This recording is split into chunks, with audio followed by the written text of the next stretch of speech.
हरिओम। सनातन podcast में आपका हार्दिक स्वागत है। हम ब्रह्मसूत्र की यात्रा को आगे बढ़ाते हैं। आज हम ब्रह्मसूत्र के तीसरे अध्याय साधना के तीसरे पाद को समझने का प्रयास करेंगे। इस दिव्य ज्ञान की इस यात्रा में हमारे साथ बने रहें। हरिओम। पिछले पादों में हमने साधना के विभिन्न अंगों जैसे वैराग्य और भक्ति पर गहनता से विचार किया जी। पर अब एक बहुत ही स्वाभाविक और एक व्यावहारिक प्रश्न मन में उठता है। बिल्कुल। जब कोई साधक उपनिषदों को पढ़ना शुरू करता है तो एक तरह का भ्रम पैदा हो सकता है ना? हाँ, होता ही है। छांदोग्य उपनिषद में ब्रह्म की उपासना की एक विधि है, बृहदारण्यक में कुछ और, तैत्तिरीय में कुछ भिन्न, कहीं प्राण विद्या है, कहीं वैश्वानर विद्या, जी, कहीं उद्गीत विद्या। तो सवाल ये है कि क्या ये सब अलग अलग मंजिल की ओर जाने वाले बिल्कुल अलग अलग रास्ते हैं, या फिर ये एक ही मंजिल तक पहुंचने के लिए एक ही रास्ते के अलग अलग पड़ाव हैं? जी। इनके मूल में कोई एकता है भी या नहीं? इस तीसरे पाद का केंद्रीय विषय है। इसी कारण इसे गुणोपसंहार पाद भी कहते हैं। गुणोपसंहार? हाँ, यानी गुणों को कैसे एकत्रित किया जाए इसका विवेचन। महर्षि व्यासदेव इसी उलझन को सुलझाते हैं। आप तर्क की दृष्टि से ही देखें, जब हमारा लक्ष्य, हमारा उपास्य एक ही परब्रह्म तत्व है जी, तो उस एक लक्ष्य तक पहुंचने के जो मार्ग हैं, यानी ये विद्याएं, वे अपने मूल स्वरूप में भिन्न कैसे हो सकती हैं? बात तो सही है। उनका उद्देश्य तो एक ही है, ब्रह्म का साक्षात्कार। यह पाद हमें यही सिखाता है कि भले ही ये विद्याएं वेदों की अलग अलग शाखाओं में वर्णित हों, ऊपरी तौर पर उनमें कुछ भिन्नता दिखे, पर अपने सार में वे सब एक ही हैं। इसी मौलिक सिद्धांत को पहला सूत्र स्थापित करता है। अच्छा, तो पहला सूत्र इस एकता की नींव रखता है। तो क्या है वो सूत्र और उसका भावार्थ क्या है? सूत्र है सूत्र 3.3.1 सर्व वेदांत प्रत्ययम चोदनाद्य विशेषात। सर्व वेदांत प्रत्याम चोदनाद्य विशेषात। कृपया इसे थोड़ा सरल करके समझाएं। जिन्हें विद्या कहा गया है वे सभी एक ही हैं। ठीक है। और सूत्र इसका कारण भी देता है, चोदनादि अविशेषात। इसका अर्थ है कि उनमें चोदनादि का अविशेष है, यानी कोई मौलिक, कोई फंडामेंटल अंतर नहीं है। और ये चोदनादि क्या है? ये शब्द थोड़ा तकनीकी लगता है। हाँ, इसे समझना जरूरी है। इसमें मुख्य रूप से 4 बातें आती हैं: चोदना, संयोग, नाम और रूप। चोदना, संयोग, नाम और रूप। जी। चोदना का अर्थ है प्रेरणा या फल। सभी ब्रह्म विद्याओं का फल या प्रेरणा क्या है? ब्रह्म साक्षात्कार। तो ये एक है। संयोग का अर्थ है संबंध। सभी विद्याओं का संबंध किससे है? एक ही परब्रह्म से। अच्छा। नाम भी समान है, जैसे प्राण विद्या का नाम छांदोग्य में भी वही है और बृहदारण्यक में भी। और रूप यानी उसका जो मूल स्वरूप है वो भी एक ही है। जब ये चारों चीजें समान है तो विद्या भी एक ही हुई। ये तर्क बहुत स्पष्ट है।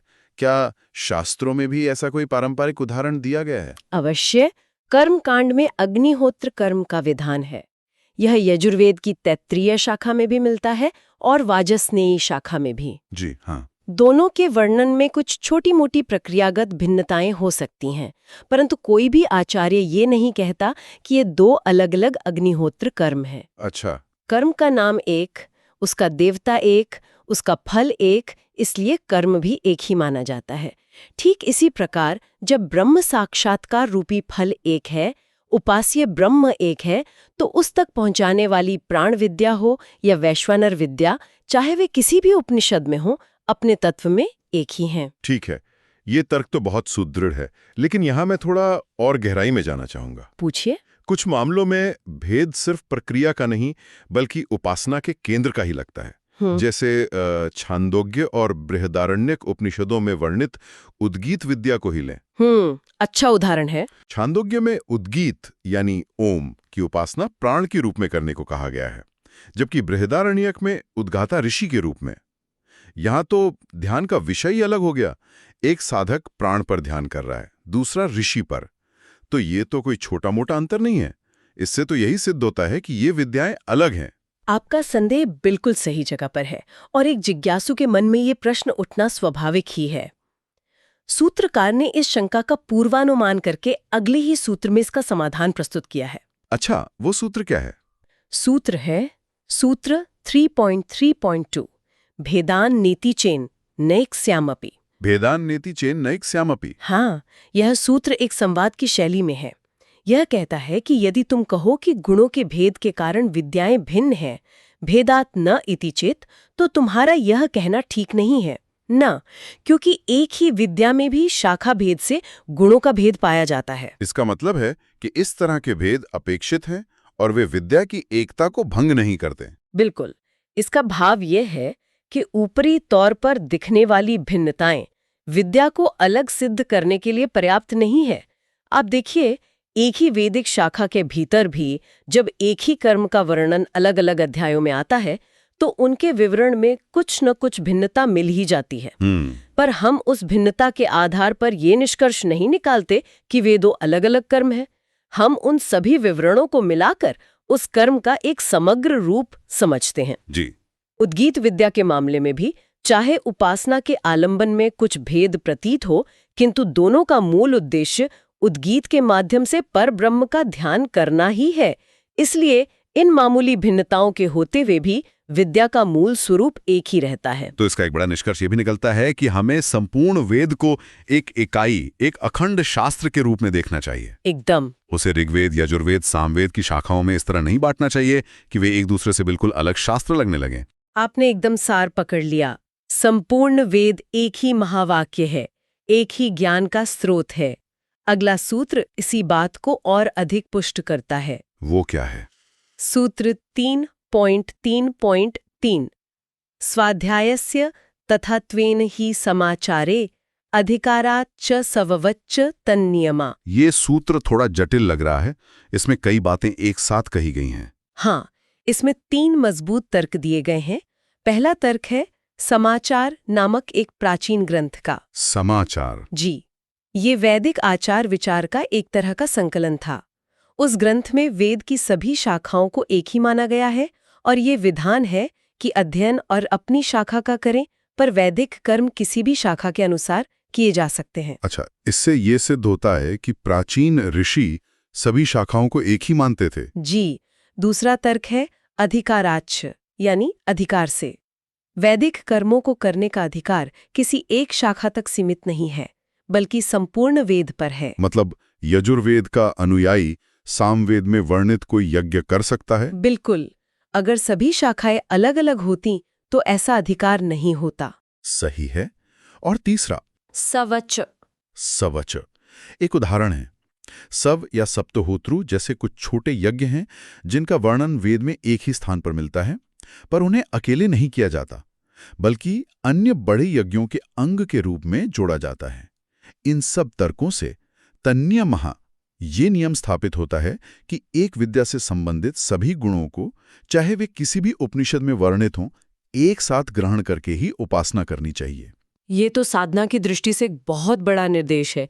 मतलब अगर सभी विद्याएं एक हैं तो इसका सीधा मतलब ये हुआ कि एक साधक को अपनी साधना को और समृद्ध करने के लिए अलग अलग उपनिषदों से ज्ञान लेना चाहिए। हाँ, मान लीजिए मैं छांदोग्य में वर्णित वैश्वानर विद्या का अभ्यास कर रहा हूं, तो क्या मुझे बृहदारण्यक में वर्णित ब्रह्म के अन्य गुणों का भी साथ में चिंतन करना चाहिए? हाँ, यही इस पूरे पाद का सार है और सबसे महत्वपूर्ण व्यावहारिक निर्देश भी। इस सिद्धांत को गुणोपसंहार कहते हैं, अर्थात गुणों का एकत्रीकरण। अच्छा। आपका प्रश्न अगले सूत्र का विषय ही है। सूत्र 3.3.5 सर्वभेदादन्यत्र में। इसका क्या अर्थ हुआ?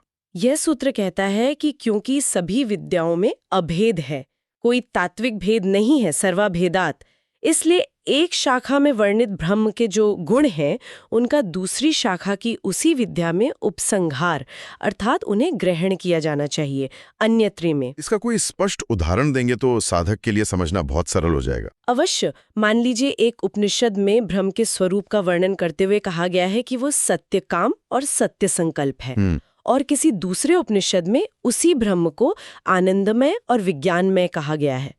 अब एक साधक जब उपासना करने बैठे तो उसे ब्रह्म का चिंतन कैसे करना चाहिए? इस सूत्र के अनुसार उसे एक तरह से ब्रह्म का एक मास्टर प्रोफाइल बनाना चाहिए। Master profile? वाह। हाँ, उसे इन सभी गुणों को एक साथ जोड़कर ब्रह्म के समग्र स्वरूप का ध्यान करना चाहिए। उसे ये भावना करनी चाहिए कि मेरा उपास्य ब्रह्म आनंदमय भी है, विज्ञानमय भी है, और साथ ही वो सत्य काम और सत्य संकल्प भी है। क्योंकि उपास्य ब्रह्म तो एक ही है। ये सभी उसी एक तत्व के विशेषण हैं। ये तो बहुत ही सुंदर और शक्तिशाली विचार है। इससे तो ब्रह्म का एक बहुत ही पूर्ण और भव्य चित्र हमारे ध्यान में उपस्थित होता है। तो क्या इसका मतलब ये है कि ब्रह्म के जितने भी गुण अलग अलग उपनिषदों में वर्णित हैं, उन सभी का हर उपासना में समन्वय करना चाहिए? जैसे आनंद आदि गुण जो ब्रह्म के स्वरूप को परिभाषित करते हैं। हाँ, आपने सही बिंदु उठाया। जो गुण ब्रह्म के प्रधान स्वरूप का, उसके तात्विक लक्षण का वर्णन करते हैं, उनका समन्वय तो अवश्य ही करना चाहिए। इसी विषय पर अगला महत्वपूर्ण सूत्र है, सूत्र 3.3.11 आनंदादयः प्रधानस्य। आनंदादयः प्रधानस्य, इसका अर्थ क्या है? इसका अर्थ है कि आनंद, विज्ञान मतलब चैतन्य, सर्वज्ञता, सर्वशक्तिमत्ता, नित्यत्व, शुद्धत्व आदि जो गुण हैं वे प्रधान के हैं। प्रधान मतलब ब्रह्म। हाँ, अर्थात ब्रह्म के स्वरूपभूत धर्म हैं। ये गुण किसी विशेष उपासना के लिए नहीं है, बल्कि ये ब्रह्म की परिभाषा ही करते हैं। ये ब्रह्म का स्वभाव है, जैसे अग्नि का स्वभाव उष्णता और प्रकाश है। इसलिए आप ब्रह्म की किसी भी सगुण उपासना को कर रहे हो, इन आधारभूत गुणों का चिंतन तो करना ही चाहिए। ये बात तो स्पष्ट हुई, किंतु यहाँ एक और जिज्ञासा मेरे मन में उठ रही है और ये विषय बहुत सूक्ष्म है। पूछिए। तैत्तिरीय उपनिषद की ब्रह्मानंदवल्ली में ब्रह्म के आनंदमय कोश का एक बहुत सुंदर वर्णन आता है। जी, आता है। वहां कहा गया है, तस्य प्रियमेव शिरः मोदो दक्षिणः पक्षः प्रमोद उत्तरः पक्षः।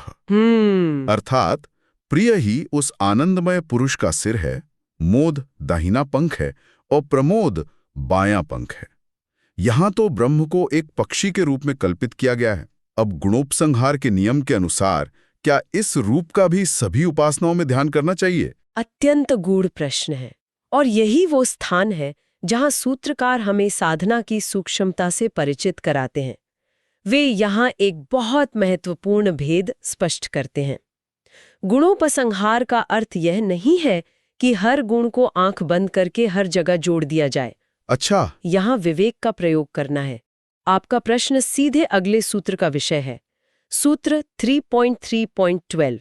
प्रिय शिरस्त्वाद्य प्राप्तिरूपचया पचयो ही भेदे। ये सूत्र क्या कहता है? यह सूत्र कहता है कि प्रिय ही जिसका सिर है इत्यादि गुणों का प्रिय शिरस्त्वादि अन्यत्र ग्रहण नहीं होता। अप्राप्ते। पर क्यों?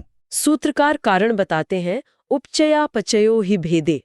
क्योंकि यदि हम ब्रह्म के सिर, पंख, अंग आदि मानेंगे तो इसका अर्थ होगा कि ब्रह्म में भेद है, उसमें अंग अंगी का भाव है, और जहां अंग होते हैं वहां वृद्धि और क्षय मतलब उपचय अपचय का दोष अवश्य आता है। सही है। अंग छोटे बड़े हो सकते हैं, जुड़ सकते हैं, घट सकते हैं, परंतु पर ब्रह्म तो निरवयव, अखंड और अपरिवर्तनशील तत्व है। उसमें वृद्धि और क्षय का दोष नहीं आ सकता। इसलिए यह मानना होगा कि ये जो पक्षी का रूपक है, ये केवल उस विशेष तैत्तिरीय विद्या में ध्यान को सरल बनाने के लिए एक अलंकारिक कल्पना है।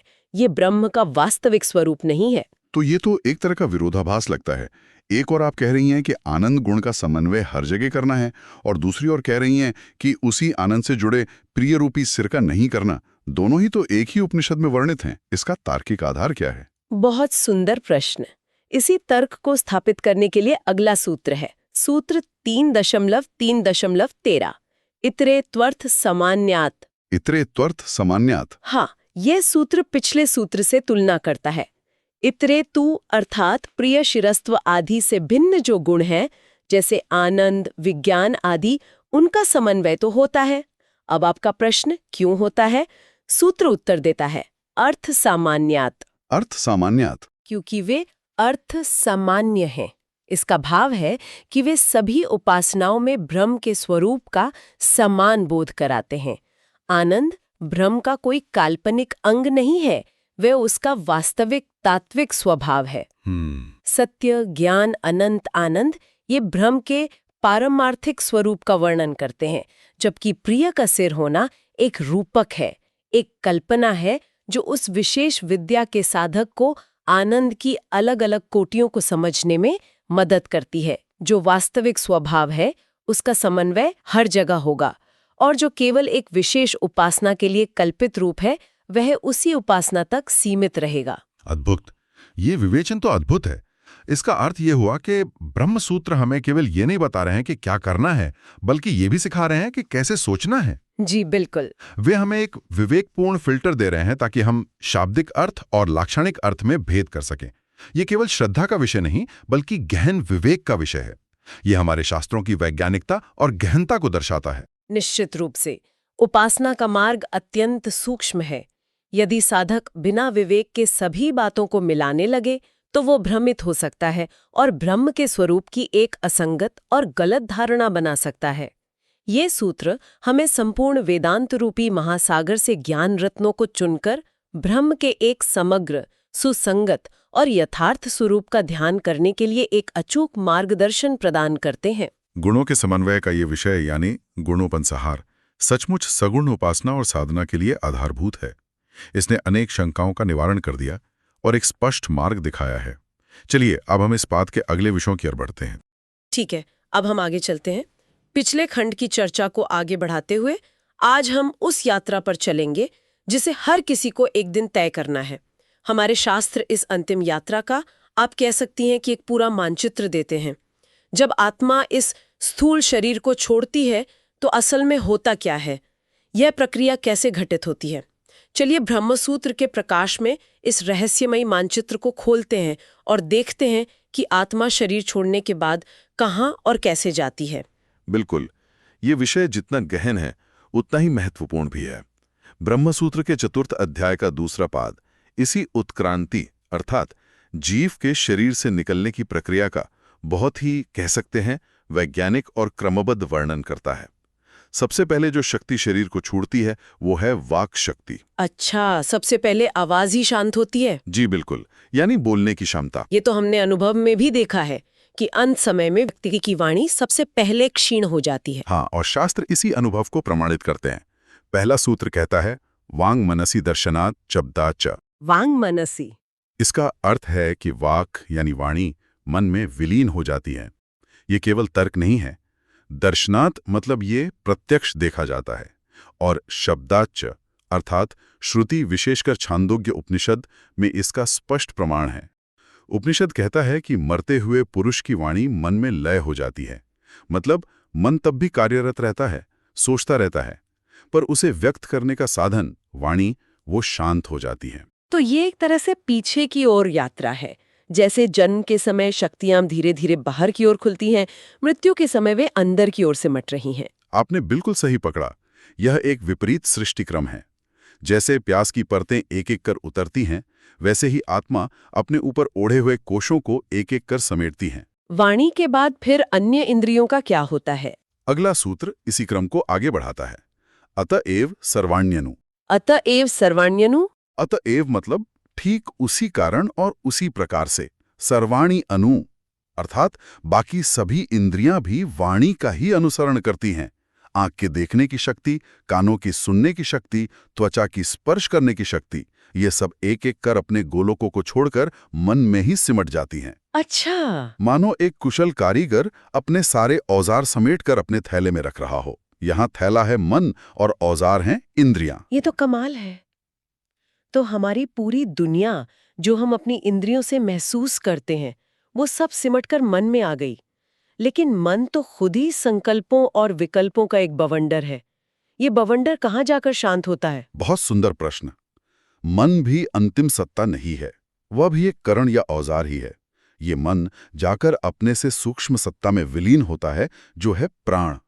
तीसरा सूत्र कहता है तन मनः प्राणे उत्तरात्। तन मनः प्राणे, जी, वो मन प्राण में विलीन हो जाता है। श्रुति का अगला वचन भी यही है, मनः प्राणे।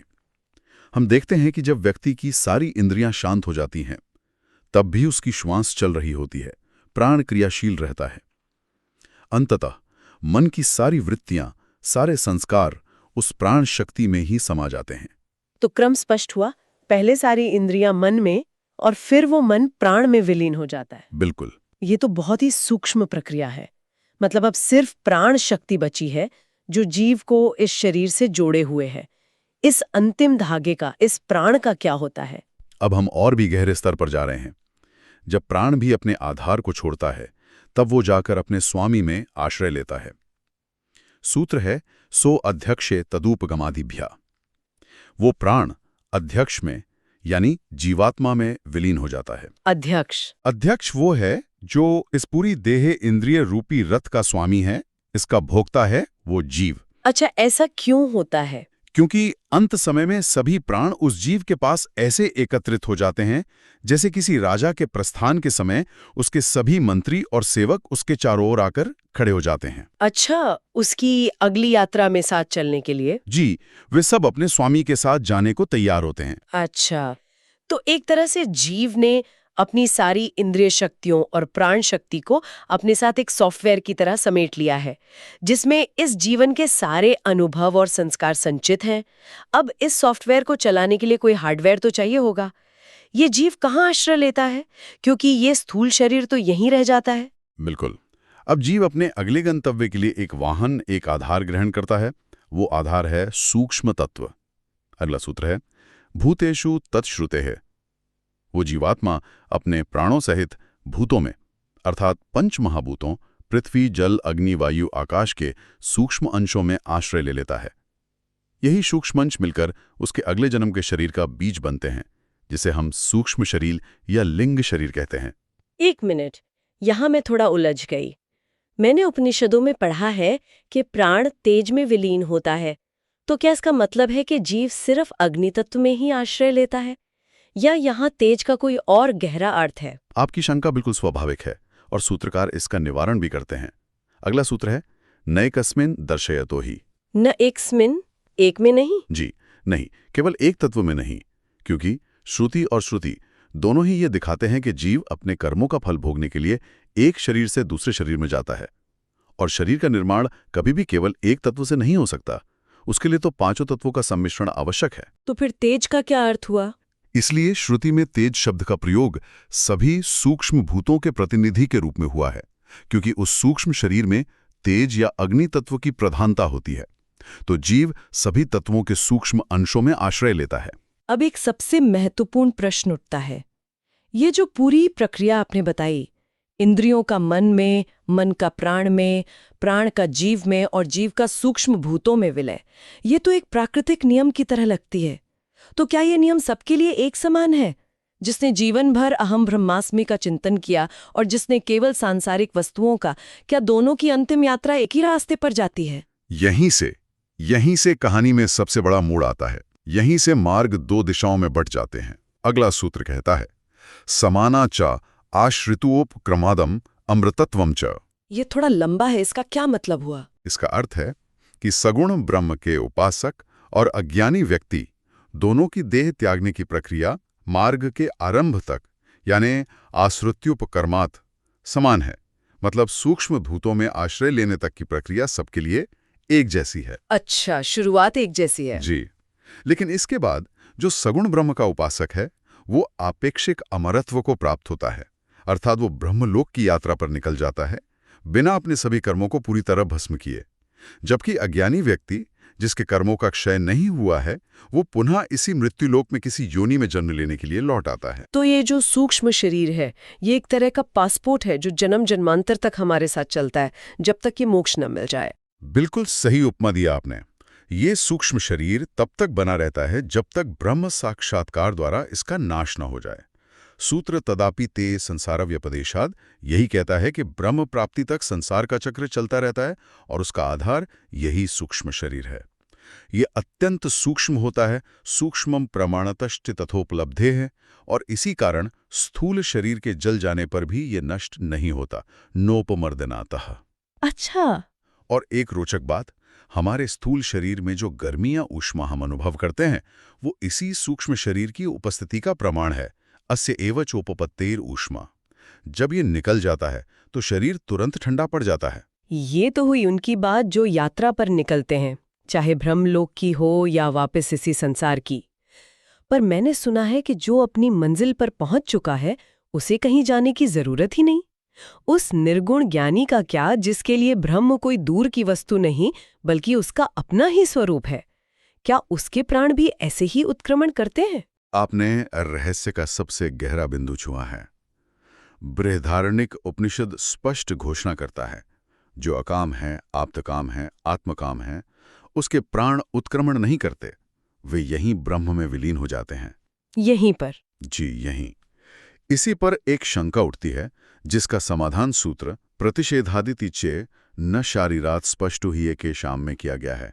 शंका यह है कि अगर श्रुति कहती है कि ज्ञानी के प्राण गमन नहीं करते, तो क्या वे शरीर में ही रह जाते हैं? सूत्रकार कहते हैं, नहीं। यहां प्राणों के गमन का निषेध है, जीवात्मा के शरीर से निकलने का नहीं।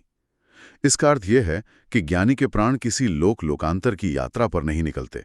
वे तो जैसे जल का बुलबुला जल में ही फूटकर जलरूप हो जाता है, वैसे ही यहीं इसी क्षण पर ब्रह्म में विलीन हो जाते हैं। कोई यात्रा नहीं, कोई मार्ग नहीं, कोई गति नहीं, परम विलय। वाह, ये तो अद्भुत है। मतलब कोई यात्रा ही नहीं करनी है, कोई देवयान नहीं, कोई पितृयान नहीं, वो तो जहां है वहीं अपने अनंत स्वरूप में स्थित हो गया, जैसे लहर का सागर हो जाना। देखिए ही बात। अगला सूत्र स्मर्याते छ कहता है कि स्मृति ग्रंथ जैसे महाभारत भी यही कहते हैं।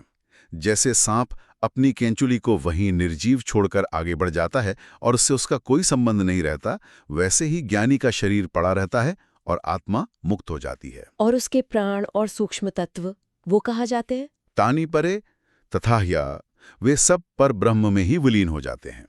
और ये विलय कैसा होता है? अविभागो वचनात्, ये अविभाज्य रूप से होता है। जैसे गंगा यमुना जैसी नदियां समुद्र में मिलकर अपना नाम रूप खो देती हैं और केवल समुद्र ही रह जाता है, वैसे ही ज्ञानी की आत्मा ब्रह्म में मिलकर अपना अलग अस्तित्व खो देती है, वो ब्रह्म ही हो जाता है। तो निर्गुण ज्ञानी तो वही मुक्त हो गया, परम गति को प्राप्त हो गया। लेकिन उस भक्त का क्या, जिसने जीवन भर अपने इष्ट देव, मान लीजिए श्री राम या श्री कृष्ण की निष्काम भाव से उपासना की है, उसकी यात्रा कैसी होती है? आपने कहा था कि उसके लिए एक दिव्य मार्ग है। जी, उसके लिए एक दिव्य मार्ग का वर्णन है, जिसे देवायान या अर्चिरादि मार्ग कहते हैं। यह क्रम मुक्ति का मार्ग है। सूत्र तदोको अग्रज्वलनम तत्प्रकाशित द्वारो विद्या सामर्थ्या तत्शेष गत्यनुस्मृति योगा च हार्दानुगृहीतः शताधिकया, इस यात्रा का आरंभ बताता है। ये सूत्र तो काफी बड़ा है, इसे कृपया सरल शब्दों में समझाइए। अवश्य। मृत्यु के समय उस सगुण उपासक के ओक अर्थात हृदय कमल का अग्रभाग एक दिव्य प्रकाश से प्रकाशित हो उठता है। उस प्रकाश से एक द्वार खुलता है। यह द्वार हमारे शरीर की 101 मुख्य नाड़ियों में से एक विशेष नाड़ी का है, जिसे सुषुम्ना कहते हैं। सुषुम्ना नाड़ी? जी, इसे ऐसे समझ सकते हैं कि यह शहर एक शहर है जिसमें 101 हाईवे हैं। 100 हाईवे आपको वापस शहर के अंदर ही घुमाते रहते हैं। हाँ, यानी जन्म मृत्यु के चक्र में। बिल्कुल। लेकिन एक खास एग्जिट हाईवे है सुषुम्ना नाड़ी, जो सिर्फ सही पासवर्ड डालने पर ही खुलता है और आपको इस संसार रूपी शहर से हमेशा के लिए ब्रह्मलोक की ओर ले जाता है। और ये पासवर्ड क्या है? ये द्वार हर किसी के लिए क्यों नहीं खुलता? सूत्र में इसके 3 कारण बताए हैं। पहला, विद्या सामर्थ्यात्, अपनी जीवन भर की उपासना की शक्ति से। दूसरा, तत्शेष गत्यनुस्मृति योगाच, उस देवयान मार्ग का निरंतर चिंतन और स्मरण करने से। और तीसरा और सबसे महत्वपूर्ण, हृदयानुगृहीता, हृदय में विराजमान अंतर्यामी परमात्मा की कृपा से। इन तीनों के योग से ही वो जीवात्मा उस प्रकाशित सुषुम्ना नाड़ी से गमन करने में समर्थ होता है। सुषुम्ना से निकलने के बाद वो प्रकाश की यात्रा पर कैसे आगे बढ़ता है? अगला सूत्र रश्मि अनुसारी कहता है कि वो सूर्य की किरणों का अनुसरण करते हुए आगे बढ़ता है। वो प्रकाश के मार्ग पर, अर्ची के मार्ग पर अग्रसर होता है। लेकिन यहाँ कुछ व्यवहारिक प्रश्न मन में आते हैं। अगर किसी उपासक की मृत्यु रात में हो, जब सूर्य की किरणें नहीं है, या दक्षिणायन के अशुभ माने जाने वाले काल में हो, क्या उसकी पूरी जीवन की साधना व्यर्थ हो जाती है? ये शंकाएं बहुत स्वाभाविक हैं और हमारे समाज में प्रचलित भी हैं। सूत्रकार इनका बहुत सुंदर समाधान करते हैं। रात्रि के विषय में सूत्र निशि नेति चेन्न संबंधस्य यावत देह भावित्वाद दर्शयति च कहता है कि रात्रि में मृत्यु होने पर भी कोई बाधा नहीं आती। अच्छा जी, क्योंकि शरीर की नाड़ियों और सूर्य की किरणों का जो संबंध है वो भौतिक नहीं बल्कि एक सूक्ष्म और स्थायी संबंध है, जो तब तक बना रहता है जब तक शरीर है। वो दिन और रात के भेद से परे है। और दक्षिणायन में मृत्यु का क्या? भीष्म पितामह ने तो बाणों की शैया पर उत्तरायण की प्रतीक्षा की थी। ये एक और महत्वपूर्ण शंका है।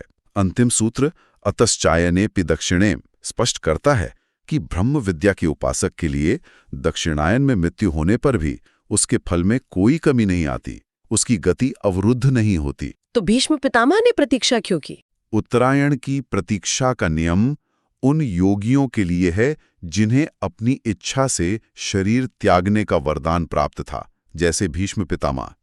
वो एक विशेष स्थिति थी। श्रुति द्वारा बताए गए ज्ञान और भक्ति के मार्ग पर चलने वालों के लिए काल का ये बंधन नहीं है।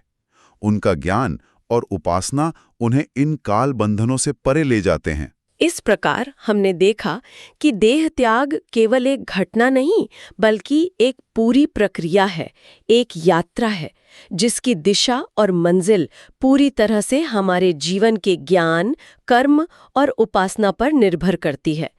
निर्गुण ज्ञानी का परम विलय और सगुण उपासक का दिव्य प्रकाशमय मार्ग, दोनों ही अपनी अपनी जगह पर अद्भुत है। इस यात्रा के अगले पड़ावों को समझने के लिए चलिए आगे के सूत्रों पर दृष्टि डालते हैं। ठीक है, अब हम आगे चलते हैं। पिछले सत्रों में हमने विद्या के स्वरूप, उसकी महिमा और उसके फलों पर विस्तार से विचार किया। जी लेकिन ज्ञान की सार्थकता तो अनुभूति में है, जी और अनुभूति बिना साधन के संभव नहीं। तो अब हम साधना के पक्ष पर ध्यान केंद्रित करेंगे, विशेषकर उस अभ्यास पर जिसके द्वारा ब्रह्म का साक्षात्कार होता है। बहुत ही महत्वपूर्ण विषय है ये। हाँ, और यहाँ एक बहुत स्वाभाविक और गहरा प्रश्न उठता है, क्या वेदांत के महावाक्यों को एक बार गुरु के मुख से सुन लेना ही पर्याप्त है? बिल्कुल। क्या तत्वमसि का एक बार श्रवण ही हमें मुक्त कर देगा, या फिर उस सत्य पर बार बार मनन और ध्यान की एक लंबी प्रक्रिया आवश्यक है?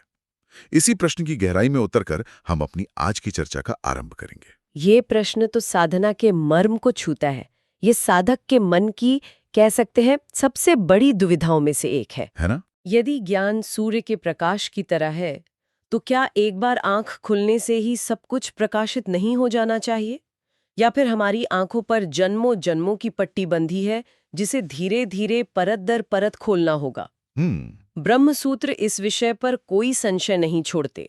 वे बहुत ही व्यवहारिक दृष्टिकोण अपनाते हैं और चौथे अध्याय के पहले पाद का पहला सूत्र ही सीधे इस प्रश्न का निवारण करता है। तो इसका मतलब सूत्रकार जानते थे कि साधकों के मन में ये उलझन होगी, तो ये पहला अधिकरण और उसका पहला सूत्र क्या कहता है? सूत्र है आवृत्ति रसकृदोपदेशात 4:1:1। आवृत्ति असकृत उपदेशात।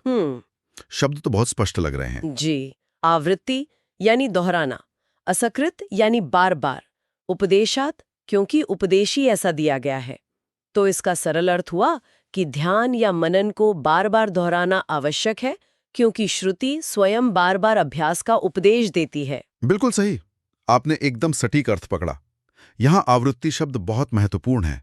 ये केवल तोते की तरह रटना नहीं है। नहीं। श्रुति के वाक्य जैसे आत्मा वाय अरे द्रष्टव्यः, श्रोतव्यः, मंतव्यो निदिध्यासितव्यः, अर्थात हे मैत्रेयी, आत्मा का ही दर्शन करना चाहिए, उसी के विषय में श्रवण करना चाहिए, मनन करना चाहिए और गहन ध्यान निदिध्यासन करना चाहिए। जी। तो ये एक पूरी प्रक्रिया को दर्शाता है।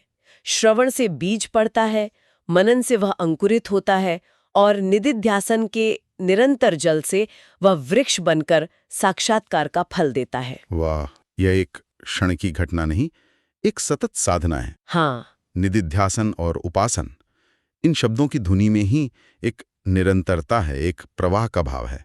ये किसी एक क्रिया का बोध नहीं कराते, बल्कि एक जीवन शैली, एक सतत अभ्यास की ओर संकेत करते हैं। बिल्कुल। यह तो एक आदत बनाने जैसा है, जो समय के साथ और गहरी होती जाती है। आपने बहुत सुंदर कहा। सूत्रकार एक बहुत ही लौकिक उदाहरण देते हैं। अच्छा। जैसे कोई कहता है धान कूटो अवहंती, तो इसका तात्पर्य ये नहीं होता कि धान पर एक बार मूसल मारकर छोड़ दो। नहीं, उससे तो कुछ नहीं होगा। कुछ नहीं होगा। धान कूटो इस आज्ञा में ये भाव छिपा है कि इस क्रिया को तब तक दोहराते रहो जब तक भूसी चावल से पूरी तरह अलग ना हो जाए। एकदम सही। यह क्रिया तब तक करनी है जब तक उसका फल यानी स्वच्छ चावल प्राप्त न हो जाए। उसी प्रकार ध्यान और मनन की आवृत्ति तब तक करनी है जब तक आत्म साक्षात्कार का फल प्राप्त न हो जाए, जब तक अज्ञान और देहात्म भाव की भूसी चैतन्य रूपी चावल से पूरी तरह अलग न हो जाए। ये उदाहरण तो सीधे मन में उतर गया। इसका अर्थ है कि अभ्यास का लक्ष्य केवल अभ्यास करना नहीं बल्कि फल की प्राप्ति है, और जब तक फल न मिले अभ्यास जारी रहना चाहिए। जी। लेकिन क्या शास्त्रों में कोई और भी ऐसे संकेत या प्रमाण हैं जो इस पुनरावृत्ति की अनिवार्यता पर बल देते हों? कोई ऐसा प्रसंग जहां ये क्रिया में घटित होता हुआ दिखे? अवश्य, और यही वेदांत की सुंदरता है। अच्छा। कि वो केवल सिद्धांत नहीं देता, उसे चरितार्थ करके भी दिखाता है। अगला सूत्र इसी की ओर संकेत करता है। लिंगाच्च 4:1-2 प्रसिद्ध उदाहरण हमें छांदोग्य उपनिषद में मिलता है। आरुणि और श्वेतकेतु का संवाद। हाँ बिल्कुल, आरुणि और उनके पुत्र श्वेतकेतु का संवाद। आरुणि एक महान ऋषि हैं और श्वेतकेतु सभी विद्याओं में पारंगत होकर लौटे हैं, लेकिन उन्हें आत्मज्ञान नहीं है। तब आरुणि अपने पुत्र को महावाक्य तत्वमसि, वह तुम हो, का उपदेश देते हैं। जी। परंतु श्वेतकेतु इतने गहन, इतने सूक्ष्म और क्रांतिकारी सत्य को एक बार में आत्मसात नहीं कर पाते। हाँ, उनका संशय बना रहता है। वो बार बार पूछते हैं, भगवान मुझे और समझाइए। ये एक शिष्य की सच्ची जिज्ञासा को दिखाता है। ठीक यही। और आरुणि का धैर्य देखिए, वह 1 या 2 बार नहीं, बल्कि 9 बार 9 भिन्न भिन्न दृष्टांतों के माध्यम से उसी एक सत्य का उपदेश दोहराते हैं। 9 बार। भी नदियों का जो समुद्र में मिल जाते हैं, कभी वट वृक्ष के सूक्ष्म बीज का उदाहरण देते हैं जिसमें विशाल वृक्ष छिपा है। ये बार बार अलग अलग दृष्टिकोण से उपदेश देना ही लिंग या एक प्रबल संकेत है कि इस तत्व को हृदयंगम करने के लिए आवृत्ति यानी बार बार अभ्यास और चिंतन अनिवार्य है। ये तर्क तो मतलब काटा ही नहीं जा सकता। यदि श्रवण मात्र ही पर्याप्त होता तो आरुणि जैसे ब्रह्मज्ञानी ऋषि को अपने सुयोग्य पुत्र को 9 बार उपदेश देने की क्या आवश्यकता थी? कोई आवश्यकता नहीं थी। वे तो एक बार में ही कह सकते थे कि मैंने बता दिया, अब तुम जान गए। उनका ये कृत्य ही इस बात का सबसे बड़ा प्रमाण है कि ये ज्ञान बुद्धि के स्तर पर समझ लेने से कहीं ज्यादा गहरा है। बहुत गहरा है। ये हमारे अंदर बहुत गहराई तक बैठे हुए देह भाव के संस्कारों के विरुद्ध है, इसलिए उसे पिघलाने के लिए सत्य की ऊष्मा बार बार देनी पड़ती है। निसंदेह है। तो इन 2 सूत्रों से ये भलीभांति सिद्ध हो जाता है कि ब्रह्म साक्षात्कार के लिए ध्यान और मनन का बार बार अभ्यास अपरिहार्य है। ये साधना का पहला और सबसे महत्वपूर्ण नियम है, निरंतरता। ठीक है, तो ये तो स्थापित हो गया कि अभ्यास को निरंतर करना है, जैसे कोई औषधि रोग के समूल नाश तक रोज लेनी पड़ती है। जी बिल्कुल। अब अगला स्वाभाविक प्रश्न ये उठता है कि ये औषधि है क्या? ध्यान किस पर और कैसे किया जाए? ध्यान का विषय क्या हो और उसकी विधि क्या हो? क्योंकि यदि दिशा ही सही ना हो तो निरंतर चलने से भी कोई लाभ नहीं होगा। बहुत सही दिशा में जा रहे हैं आप। अगला अधिकरण और उसका सूत्र इसी प्रश्न का उत्तर देता है कि ध्यान का केंद्र क्या होना चाहिए। सूत्र है आत्मेति तु उपगच्छन्ति ग्राह्यन्ति च 4:1-3। आत्मेति तु उपगच्छन्ति ग्राह्यन्ति च। इसका अर्थ हुआ कि उपासक को ब्रह्म को आत्मा के रूप में ही ग्रहण करना चाहिए, मतलब उपगच्छन्ति। हाँ, क्योंकि श्रुतियां भी ब्रह्म को आत्मा के रूप में ही बताती हैं और वैसा ही उपदेश देती हैं, मतलब ग्राह्यन्ति। आपने बिल्कुल सही अर्थ किया। साधक को ब्रह्म का ध्यान अपनी आत्मा, अपने स्व के रूप में करना चाहिए। ब्रह्म को कोई बाहर स्थित आकाश में बैठा दूर का ईश्वर मानकर नहीं, बल्कि अपने ही अस्तित्व के मूल, अपने ही चैतन्य स्वरूप के रूप में पहचानना है। अच्छा, तो ये अहंग्रहोपासना हुई, जहां उपासक और उपास्य के बीच की दूरी समाप्त हो जाती है। जी। जहां भक्त और भगवान के अभेद का चिंतन होता है। लेकिन यहाँ एक व्यावहारिक कठिनाई और एक बड़ा खतरा भी तो है। कैसा खतरा? मैं ब्रह्म हूँ, इस भावना से कहीं साधक में सूक्ष्म अहंकार तो नहीं आ जाएगा कि देखो मैं तो ब्रह्म बन गया? ये प्रश्न बहुत ही महत्वपूर्ण है और हर साधक के मन में उठता है। यहाँ ये समझना होगा कि जिस अहं को ब्रह्म बताया जा रहा है वो हमारा ये छोटा शरीर और मन से जुड़ा हुआ राग द्वेष करने वाला अहंकार नहीं है। अच्छा। ये तो उस अहंकार का भी साक्षी है, उसका भी प्रकाशक, वो शुद्ध चैतन्य स्वरूप में है, जाबाल श्रुति में एक मंत्र आता है, त्वम व अहमस्मि भगवो देवते, अहम व त्वमसि, अर्थात हे पूज्य देवता, निश्चय ही मैं तुम हूँ और निश्चय ही तुम मैं हूँ। जी, इसी तरह बृहदारण्यक उपनिषद का महावाक्य अहम ब्रह्मास्मि मैं ब्रह्म हूँ। और मांडुक्य उपनिषद का अयम आत्मा ब्रह्म, यह आत्मा ब्रह्म है, ये सभी इसी अभेद दृष्टि का उपदेश देते हैं। तो ध्यान का स्वरूप मैं ब्रह्म हूँ इस भाव पर आधारित होना चाहिए, न कि मैं ब्रह्म का ध्यान कर रहा हूँ। हाँ, इन दोनों में एक बहुत ही सूक्ष्म परंतु क्रांतिकारी अंतर है। एक में द्वैत है, एक ध्याता है, एक ध्येय है। दूसरे में उस भेद का निराकरण कर अद्वैत की स्थापना है। आपने रहस्य को पकड़ लिया। ये वैसा ही है जैसे ये जानना कि हम सब तारों की धूल से बने हैं। ये ज्ञान हमारे अहंकार को बढ़ाता नहीं, बल्कि हमारे छोटे से मैं को अनंत ब्रह्मांड से जोड़कर उसे विराट बना देता है। सही बात है। उसी प्रकार अहम ब्रह्मास्मि का बोध व्यक्ति के अहंकार को समष्टि के चैतन्य में विलीन कर देता है। इसलिए ध्यान का विषय स्वयं की आत्मा ही है, जिसे ब्रह्म रूप में जानना है। ये तो स्पष्ट हुआ। यह साधना का सर्वोच्च आदर्श है, अभेद की, अद्वैत की दृष्टि। किंतु हम सब जानते हैं कि मन को आरंभ में किसी सहारे की, किसी अवलंबन की आवश्यकता होती है। बिल्कुल होती है। इसीलिए उपनिषदों में कई प्रतीक उपासनाओं का भी विधान है, जैसे मन को ब्रह्म मानकर उपासना करो या आदित्य को ब्रह्म मानकर उपासना करो। अब यहाँ एक बड़ी उलझन पैदा होती है। यदि अहम ब्रह्मास्मि की भावना श्रेष्ठ है, तो क्या इन प्रतीक उपासनाओं में भी साधक को यह भावना करनी चाहिए कि मैं मन हूं या मैं आदित्य हूं? क्या वहां भी उपासक और प्रतीक का तादात्म्य स्थापित होगा? ये एक बहुत ही उत्तम और आवश्यक प्रश्न है, क्योंकि यहीं पर साधक अक्सर भूल कर जाते हैं। और सूत्रकार इतने मनोवैज्ञानिक हैं कि वे इस संशय का निवारण करने के लिए अगला सूत्र देते हैं, न प्रतीके न ही सह 4:1-4। न प्रतीके न ही सह, बहुत संक्षिप्त किंतु गहरा सूत्र है। प्रतीक में नहीं, क्योंकि वह यानी उपासक प्रतीक नहीं है। बिल्कुल, आप प्रतीक के साथ तादात्म्य या अभेद स्थापित नहीं कर सकते। उपासक ये नहीं सोच सकता कि मैं मन हूं या मैं सूर्य हूं। क्यों? क्योंकि सह यानी वह उपासक जो कि चैतन्य आत्मा है, वो प्रतीक नहीं है। मन तो एक जड़ उपकरण है, सूर्य एक भौतिक गोला है। आत्मा और प्रतीक दो भिन्न कोटि की वस्तुएं हैं। अच्छा। प्रतीक एक बाहरी वस्तु है, एक आधार है जिस पर ब्रह्म दृष्टि का आरोपण किया जाता है। उसे ब्रह्म की तरह देखा जाता है, पर उपासक स्वयं वह प्रतीक नहीं बन सकता। तो फिर अहंग्रह उपासना और प्रतीक उपासना में ये मौलिक भेद क्यों रखा गया? दोनों में ही तो ब्रह्म का ही ध्यान हो रहा है। ये थोड़ा विरोधाभासी सा लगता है। यह विरोधाभासी नहीं, बल्कि साधना के दो अलग-अलग स्तरों के लिए दो अलग-अलग विधियां हैं। अच्छा। इसे ऐसे समझिए, अहंग्रह उपासना अपनी असलियत को पहचानने जैसी है। हाँ। प्रतीक उपासना उस असलियत को याद दिलाने वाली एक बहुत सुंदर तस्वीर को देखने जैसी है। आप उस तस्वीर को देखते हैं, उस पर ध्यान केंद्रित करते हैं, उसकी सुंदरता में खो जाते हैं, पर आप ये नहीं कहते कि मैं ये तस्वीर हूँ। नहीं, बिल्कुल नहीं। तस्वीर एक साधन है, एक प्रतीक है। आपकी पहचान तो उस स्रोत के साथ है जिसकी वो तस्वीर है। उसी प्रकार प्रतीक उपासना में प्रतीक एक साधन है जिस पर मन को टिकाया जाता है।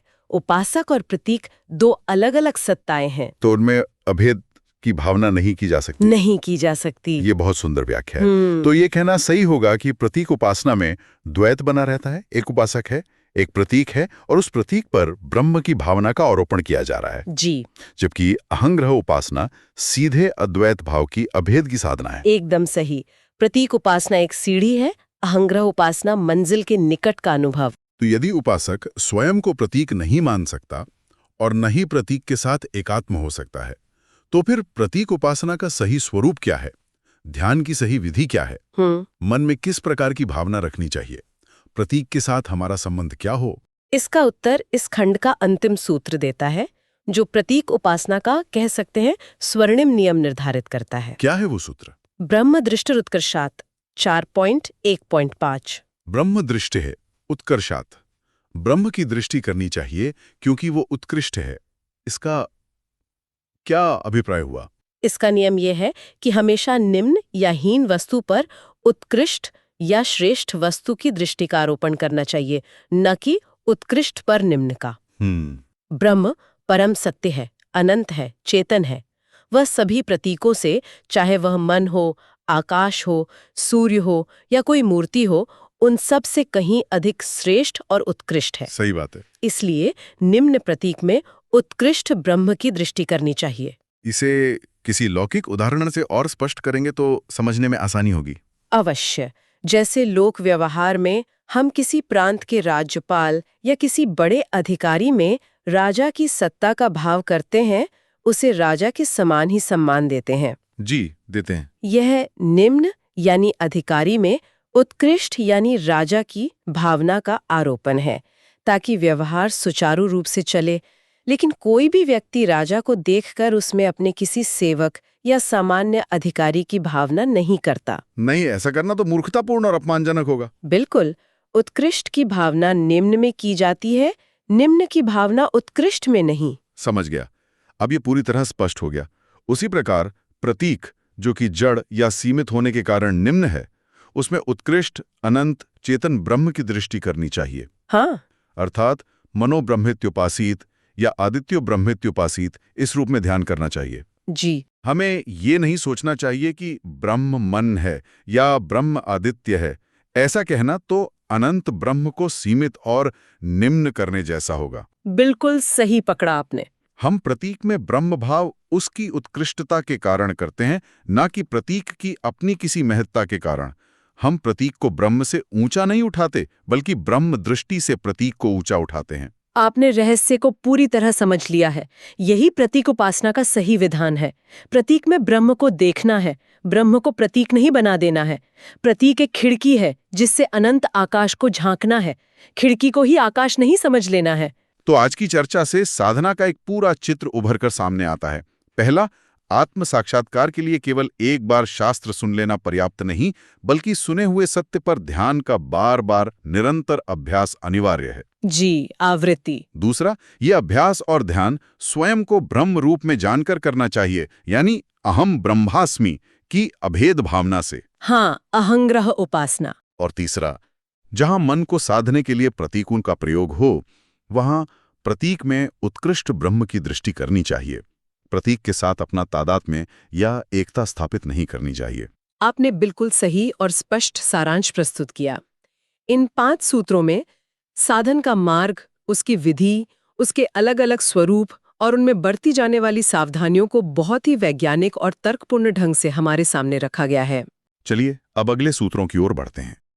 आज हम दर्शन के एक ऐसे कह सकते हैं महासंग्राम को समझने की कोशिश करेंगे जहां 2 महान ऋषियों के विचार आमने सामने हैं। जी।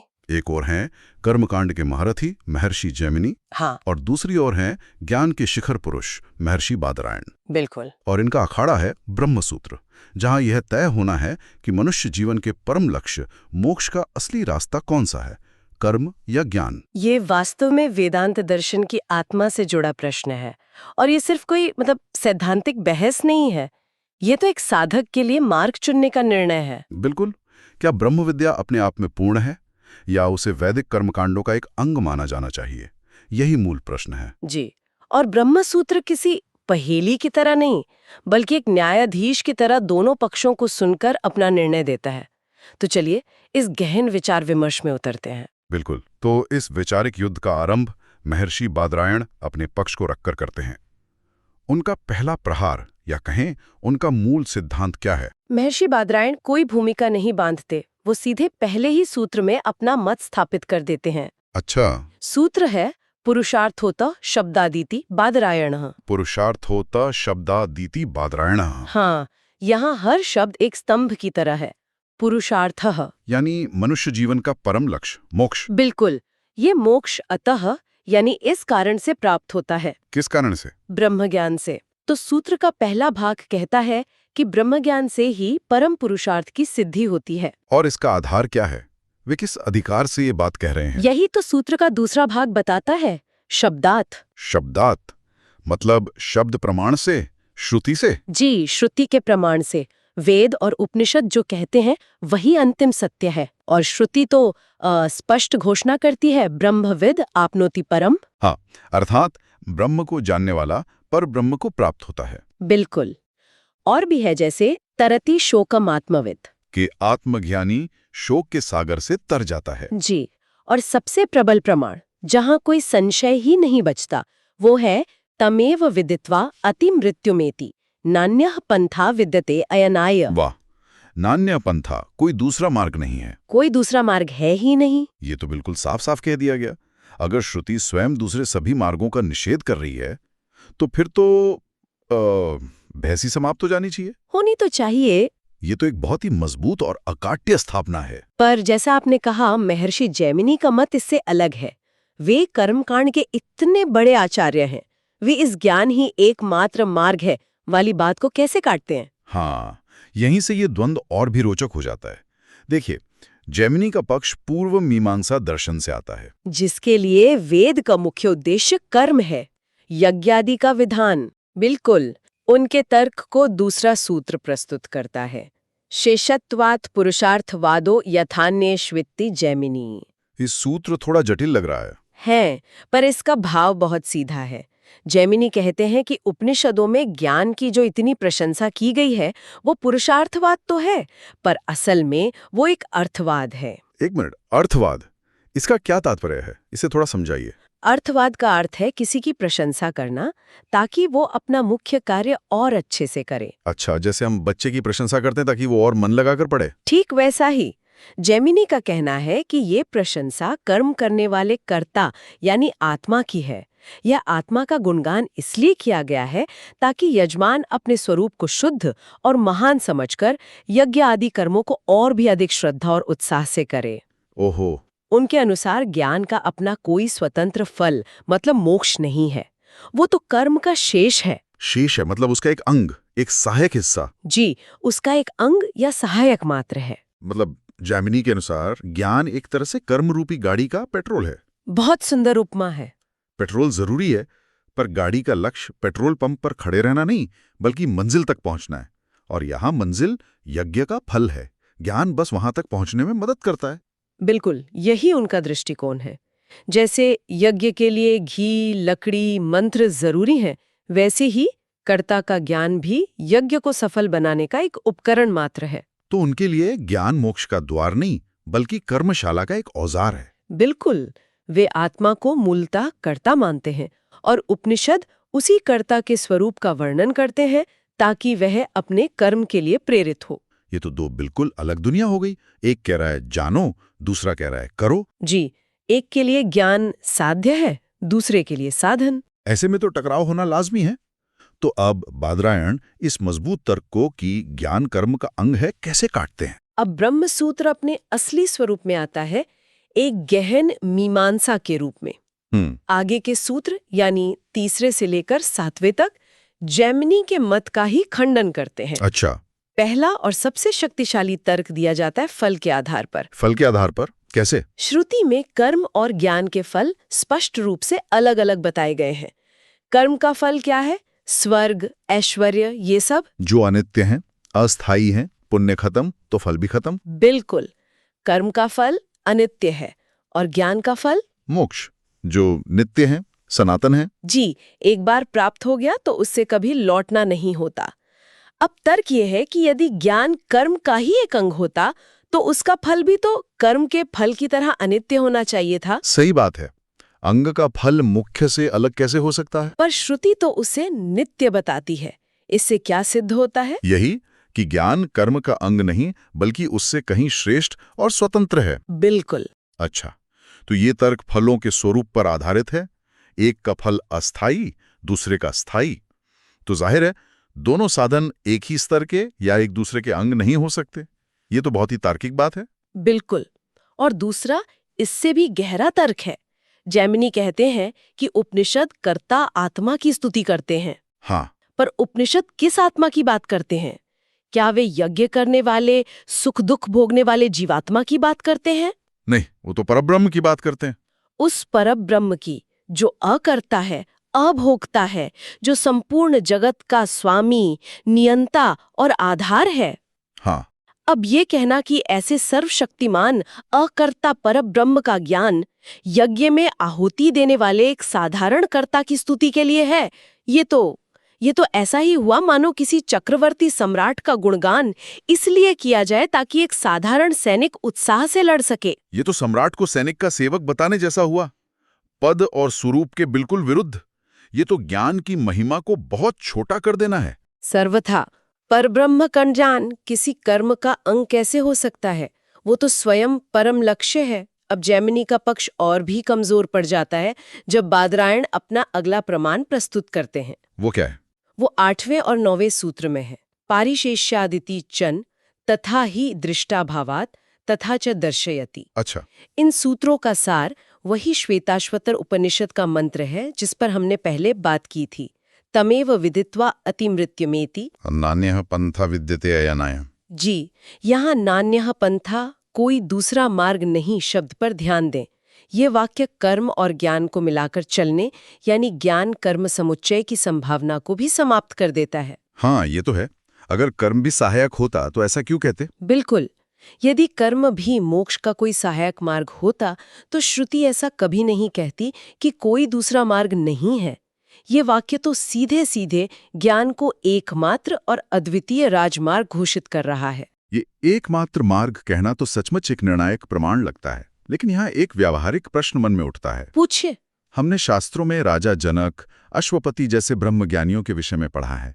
वे आत्मज्ञानी थे, फिर भी वे जीवन भर अपने राजधर्म और गृहस्थ धर्म के कर्म करते रहे। हाँ, बिल्कुल। जनक तो हल भी चलाते थे और राजसभा भी चलाते थे। क्या उनका ये आचरण जैमिनी के मत को बल नहीं देता कि देखो, ज्ञानी भी तो कर्म कर ही रहे हैं, यानी ज्ञान और कर्म साथ साथ चलते हैं? ये एक बहुत ही स्वाभाविक और महत्वपूर्ण शंका है और सूत्रकार इसका भी बहुत सुंदर उत्तर देते हैं। 10वें से लेकर 14वें सूत्र तक इसी का समाधान है। अच्छा।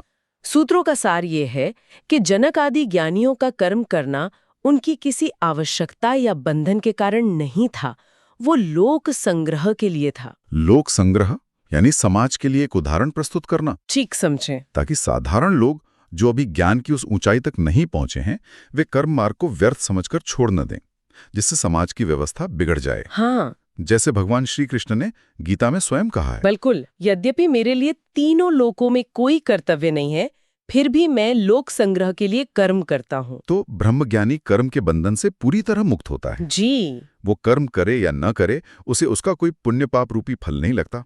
उसका कर्म अज्ञानी के कर्म जैसा होता ही नहीं है, क्योंकि वो बिना किसी आसक्ति या फल की इच्छा के एक लीला की तरह कर्म करता है। तो ज्ञान की अवस्था में कर्म अनिवार्य नहीं रहता, वो वैकल्पिक हो जाता है। अच्छा, तो मतलब ज्ञानी का कर्म करना एक सामाजिक जिम्मेदारी है, न कि कोई आध्यात्मिक जरूरत। ये तो कर्म के पूरे सिद्धांत को ही एक नया दृष्टिकोण देता है। ये देता है। अज्ञानी के लिए कर्म बंधन है और ज्ञानी के लिए वही कर्म लोक कल्याण का साधन। बिल्कुल। श्रुति तो यहाँ तक कहती है, क्षीयन्ते चास्य कर्माणि तस्मिन् दृष्टे परावरे। अर्थात उस पर ब्रह्म का साक्षात्कार होते ही ज्ञानी के सभी संचित कर्म भस्म हो जाते हैं। जी। तो जब ज्ञान कर्मों को भस्म कर रहा है, तो वो उसी कर्म का अंग कैसे हो सकता है? सही बात है, ये तो परस्पर विरोधी हो गया। अतः ज्ञानियों का कर्म करना ये सिद्ध नहीं करता कि ज्ञान कर्म का अंग है, बल्कि ये सिद्ध करता है कि ज्ञानी की स्थिति कर्म के बंधनों से कितनी ऊपर है। अद्भुत। ये व्याख्या तो इस गुत्थी को पूरी तरह सुलझा देती है। तो इस संपूर्ण और विस्तृत चर्चा का अंतिम निष्कर्ष क्या निकलता है? ब्रह्मसूत्र इस विषय को किस निर्णायक मोड़ पर लाकर समाप्त करता है? अंतिम 3 सूत्र 15 से 17 तक इस निर्णय पर अंतिम मोहर लगा देते हैं। वे कहते हैं, लिंग भूयस्त्वात् तद्धि बलियस्तदपि पूर्व विकल्पः प्रकरणात् स्यात् क्रियामाणसवत् अतिदेशाच्च। अच्छा। यहाँ सूत्रकार 3 मजबूत तर्क देकर इस बहस को समाप्त करते हैं। पहला, लिंग भूयस्त्वात्। इसका क्या अर्थ हुआ? इसका अर्थ है कि उपनिषदों में ज्ञान की स्वतंत्रता और प्रधानता बताने वाले लिंग यानी सूचक चिन्ह या प्रमाण बहुत अधिक संख्या में है। मतलब ज्यादातर प्रमाण ज्ञान के पक्ष में हैं। जी। तर्क और श्रुति दोनों ही ज्ञान की श्रेष्ठता की ओर संकेत करते हैं और ये प्रमाण कर्मकांड के प्रकरण से बलियस्त है, यानी कहीं अधिक बलवान है। और दूसरा तर्क क्या है? दूसरा तर्क प्रकरण यानी कॉन्टेक्स्ट का है। उपनिषदों का पूरा प्रकरण ही ब्रह्म विद्या का है, कर्मकांड का नहीं है। हाँ, ये तो है। उनकी रचना यज्ञ की विधि बताने के लिए नहीं हुई, बल्कि ब्रह्म का ज्ञान देने के लिए हुई है। इसलिए ब्रह्म ज्ञान को कर्मकांड का अंग मानना पूरे उपनिषद के प्रकरण और उद्देश्य के ही विरुद्ध है। ये तो ऐसा हुआ जैसे किसी विज्ञान की पुस्तक को कविता की पुस्तक का एक अध्याय मान लिया जाए। दोनों का उद्देश्य संदर्भ भी अलग है। बहुत अच्छा उदाहरण है। और अंतिम तर्क एक और उदाहरण से दिया गया है। वेद में कई ऐसी मानसिक क्रियाओं और उपासनाओं का वर्णन है जो किसी यज्ञ आदि बाहरी कर्म का अंग नहीं है, फिर भी वे स्वतंत्र रूप से अपना फल देती हैं। हाँ, कई तरह की उपासनाएं हैं। ब्रह्म विद्या भी उसी प्रकार की एक स्वतंत्र मानसिक प्रक्रिया है, बल्कि यह उन सबसे श्रेष्ठ है क्योंकि इसका फल कोई अनित्य स्वर्ग नहीं बल्कि नित्य सनातन मोक्ष है। तो मतलब सभी तर्कों, श्रुति प्रमाणों व प्रकरण के विचार से अंत में यही सिद्ध होता है कि ब्रह्म ज्ञान ही मोक्ष का स्वतंत्र और एकमात्र साक्षात उपाय है। वो कर्म का अंग कदापि नहीं है। बहुत ही अद्भुत और तार्किक विवेचन। इस चर्चा से ये बिल्कुल स्पष्ट हो गया कि वेदांत दर्शन के अनुसार कर्म चित्त शुद्धि के लिए और लोक संग्रह के लिए आवश्यक हो सकता है, पर जब परम पुरुषार्थ मोक्ष की बात आती है तो उसका एकमात्र और स्वतंत्र साधन ज्ञान ही है, केवल ज्ञान। तो हमें आशा है कि आपको हमारी आज की चर्चा पसंद आई होगी। सनातन धर्म से संबंधित ऐसी ही और चर्चाओं के लिए हमारे चैनल को अवश्य सदस्यता लें। धन्यवाद। जय श्री राम।